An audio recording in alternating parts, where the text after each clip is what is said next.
ఈ నెల 23వ తేదీన విజయవాడలో జరగబోయే 2 న్యూ డెమోక్రసీ విప్లవ పార్టీల విలీన సభను జయప్రదం చేయాలని కోరుతూ ఐఎఫ్టీయూ అనుబంధ ఏలూరు జట్టు కార్మిక సంఘం ఆధ్వర్యంలో వాల్ పోస్టర్ల ఆవిష్కరణ కార్యక్రమం నిర్వహించారు. ఈ వాల్ పోస్టర్ కార్యక్రమానికి ముఖ్య అతిథిగా ఐఎఫ్టీయూ నగర సహాయ కార్యదర్శి రాంబాబు, యూనియన్ ప్రెసిడెంట్ రమణ హాజరయ్యారు. ఆ సంఘాల కలయిక కార్మిక వర్గానికి హక్కులకు, జీతభత్యాల పెంపుదలకు, మెరుగైన వేతన ఒప్పందాల కోసం నిరంతరం పనిచేసే విప్లవ సంఘాలుగా విలీనం కావడం చాలా సంతోషకరమన్నారు. మోడీషా ప్రజా వ్యతిరేక విధానాలకు వ్యతిరేకంగా ప్రజా ఉద్యమాలను ఉధృతం చేసే దిశగా విప్లవకారుల పోరాటాలను విజయవంతం చేయాలని కోరుతూ ఈ సభకు ప్రజలు, ప్రజాస్వామికవాదులు, కార్మిక వర్గం కదలి రావాలని వారు పిలుపునిచ్చారు.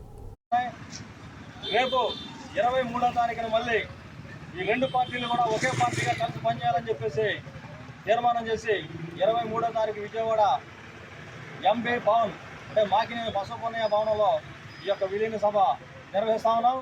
ఈ యొక్క సభకి పెద్ద ఎత్తున కార్మికులు, కర్షకులు, అలాగే పేద వర్గాలందరూ కూడా తరలి రావాలని చెప్పేసి ఈ యొక్క ఓఎంహెచ్ఎల్ సెంటర్లో ఈ యొక్క పోస్టల్ ఆవిష్కరణ జరుగుతూ ఉన్నది.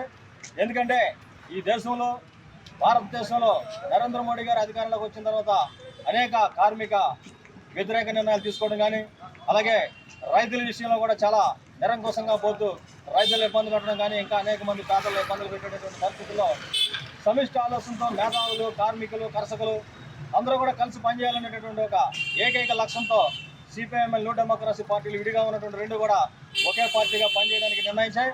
రేపు 23వ తారీఖున విజయవాడ మాకినేని బసవపున్నయ్య హాల్లో ఈ యొక్క మీటింగ్ జరుగుతూ